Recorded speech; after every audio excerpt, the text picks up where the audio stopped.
Okay, सभी को नमस्कार। और हम शुरू करते हैं इसके अंदर present indefinite tense.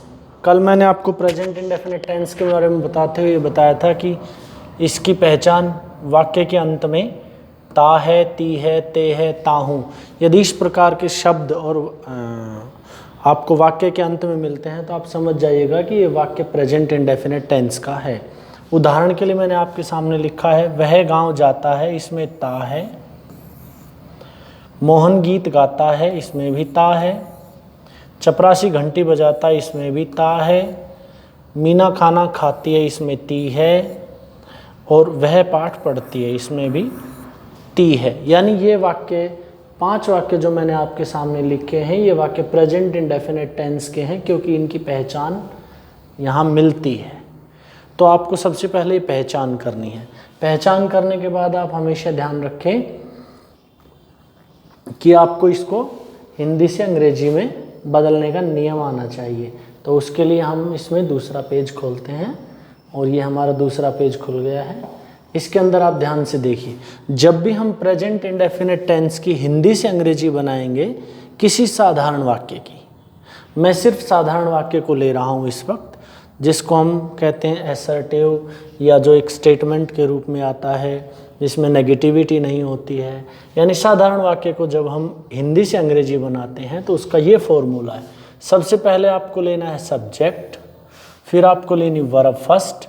Verb first के साथ एस या ईएस में से कोई एक, या तो आप ये ले लें या आप ये ले लें। ऐसा ना करें कि आप दोनों को ही लगा दें। वर्ब फर्स्ट के साथ या तो आपको एस लेना है या आपको ईएस लेना है, और फिर अंत में आपका ऑब्जेक्ट और ये फुल स्टॉप। ये आपको फॉर्मूला है जिससे हम प्रेजेंट इंडेफिनिट के साधारण वाक्य की हिंदी से अंग्रेजी बनाते हैं। Okay, let us start now further. एक वाक्य मैंने आपके सामने लिखा है, मोहन पुस्तक पढ़ता है। अब आपके मन में एक छोटी सी बात आएगी कि हम ये कैसे पहचाने कि सब्जेक्ट क्या है, वर्ब क्या है, ऑब्जेक्ट क्या है। तो सब्जेक्ट का अर्थ होता है, ये जो सब्जेक्ट शब्द है ना, इसका अर्थ होता है कर्ता। कर्ता माने किसी काम को करने वाला। जो काम को करने वाला होता है वही कर्ता होता है। अब इस वाक्य से ही पूछ लीजिए, वाक्य आपको खुद बताएगा कि कर्ता क्या है। आप वाक्य पढ़ रहे हैं, मोहन पुस्तक पढ़ता है, तो इस वाक्य से पूछे पुस्तक कौन पढ़ता है, तो पता चलेगा जी मोहन। पुस्तक कौन पढ़ता है? मोहन। मोहन क्या पढ़ता है? पुस्तक। और काम पढ़ने का, यानी सब्जेक्ट मोहन, क्योंकि वो इस काम को कर रहा है। काम क्या हो रहा है? पढ़ने का, यानी पढ़ना। वर्ब, वर्ब मतलब क्रिया, क्रिया मतलब काम। एक बार फिर से, सब्जेक्ट का मतलब होता है कर्ता, यानी किसी काम को करने वाला। ये आपको ढूंढना है। दूसरे पे आपको वर्ब ढूंढना है। वर्ब का मतलब होता है क्रिया, क्रिया मतलब कोई भी काम। इस वाक्य में काम क्या हो रहा है? पढ़ना। इस काम को कर कौन रहा है? मोहन। तो ये तो हो गई आपकी वर्ब, क्रिया। ये आपकी हो गई वर्ब, और ये आपका हो गया सब्जेक्ट, और ये आपका हो गया ऑब्जेक्ट। अब इसको मैं इस फॉर्मूले से ले लेता हूं। सबसे पहले सब्जेक्ट लिया मैंने मोहन, मोहन के बाद मैंने वर्ब ले ली पढ़ना। पढ़ना को कहते हैं, सॉरी, पुस्तक लिखता है, ये यहां पर लिखता आना चाहिए था, मैं माफ करना इस चीज को। ये यहाँ पर मैं बदल देता हूँ थोड़ा सा।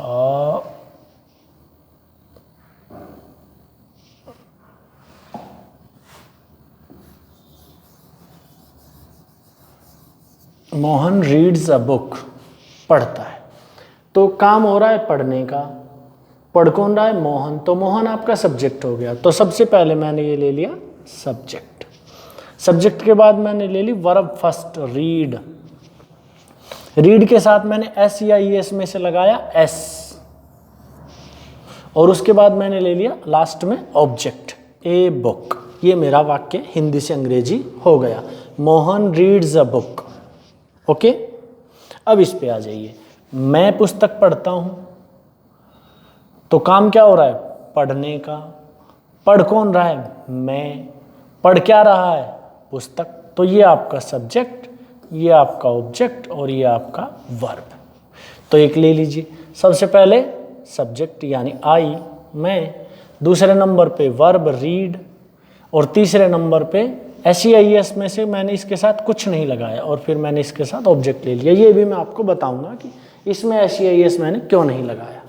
अब आप आ जाइए, वह घंटी बजाता है, तो काम क्या हो रहा है? बजाने का। बजा कौन रहा है? वह। बजा क्या रहा है? घंटी। तो ये सब्जेक्ट, ये वर्ब, ये ऑब्जेक्ट। तो मैंने सबसे पहले सब्जेक्ट ही, फिर मैंने वर्ब फर्स्ट रिंग माने बजाना, और फिर मैंने ऑब्जेक्ट द बेल। आप जरा ध्यान से देखिए, मैंने इसके साथ एस लगाया। इस वाक्य में मैंने लिया मीना गीत गाती है।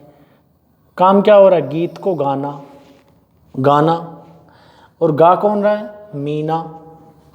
ठीक है, तो मीना हमारी सब्जेक्ट हो गई, सिंग हमारा वर्ब हो गया, और सॉन्ग हमारा ऑब्जेक्ट हो गया। यहाँ देखिए मैंने सिंग के साथ एस लगाया, तो Meena sings a song, he rings the bell, Mohan reads a book. ये 3 वाक्य। अब इन तीनों को समझिए। हम घंटी बजाते हैं। घंटी कौन बजा रहा है? हम। काम क्या हो रहा है? बजाने का। तो वी रिंग द बेल। सबसे पहले मैंने सब्जेक्ट लिया वी, फिर मैंने वर्ब लिया रिंग, और फिर मैंने लिया ऑब्जेक्ट। मैंने इसके साथ भी SEIS नहीं लगाया, ना मैंने इसमें लगाया। तुम गीत गाते हो, यू सिंग अ सॉन्ग, तो ये हमारा सब्जेक्ट, ये हमारा वर्ब, ये हमारा ऑब्जेक्ट। मैंने इसके साथ भी SEIS नहीं लगाया। अब आपके मन में कन्फ्यूज़न आएगा, जी ऐसा इनमें क्या है कि इनमें से आपने ना S लगाया ना ES लगाया, और इनमें आपने इसके पीछे S लगाया। इसको स्पष्ट करने के लिए मैं आपको बता दूं कि यदि आपका सब्जेक्ट ही, शी, इट या कोई नाम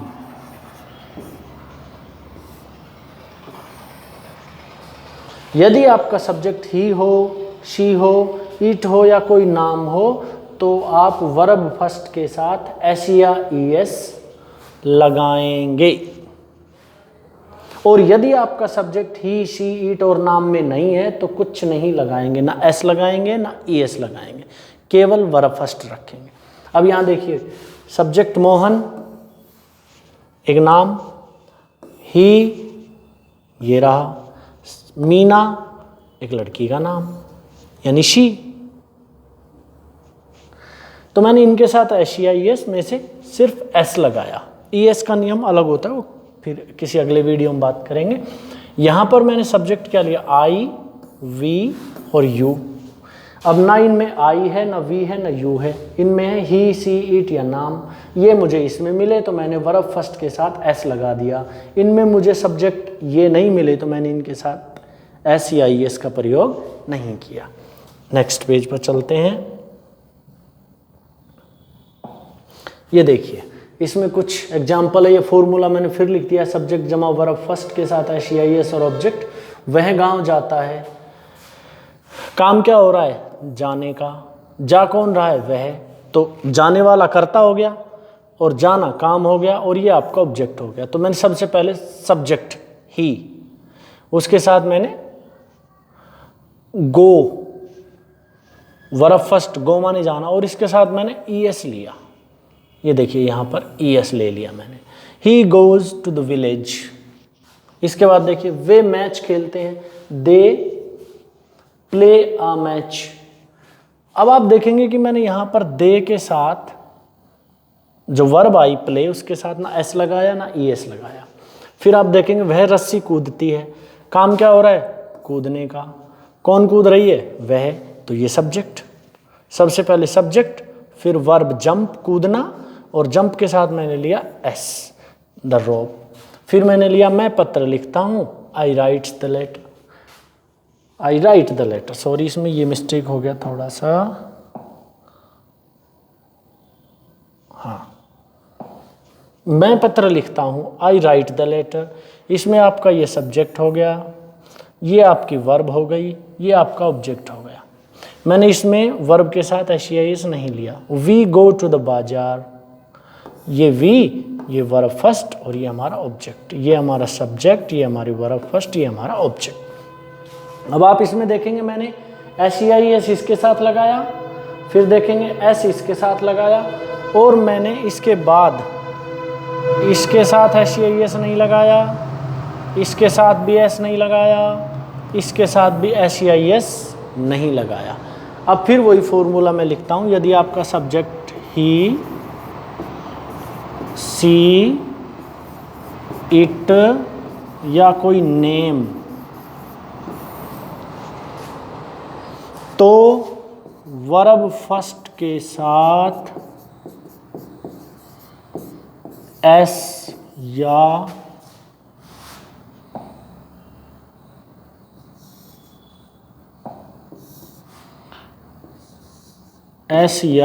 ES का प्रयोग करें।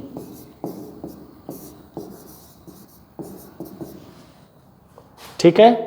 अब इसमें देखिए, वी नहीं है, आई नहीं है, दे नहीं है, ही है तो मैंने ES लगा दिया, सी है तो मैंने ES लगा दिया। यानी आपको ये ध्यान रखना है कि प्रेजेंट इंडेफिनिट से जब आप साधारण वाक्य की हिंदी से अंग्रेजी बनाएं और आपका सब्जेक्ट ही हो, शी हो, इट हो या कोई नाम हो, तो आप वर्ब फर्स्ट के साथ में S या ES में से किसी एक का प्रयोग करें। दोनों का नहीं करें, किसी एक का प्रयोग आपको करना है। और वो प्रयोग क्या करें आप, कि आप देख ले बड़े ध्यान से, सब्जेक्ट यदि इन चार में से ही, सी, इट और नाम, इनको थर्ड पर्सन एक वचन भी कहते हैं। थर्ड पर्सन एक वचन और सिंगुलर, ठीक है, थर्ड पर्सन एक वचन सिंगुलर कहते हैं। यदि ये सब हैं तो आप उसके साथ SEIS का प्रयोग करें, नहीं तो आप ना करें। ये साधारण वाक्य बनाने का नियम होता है।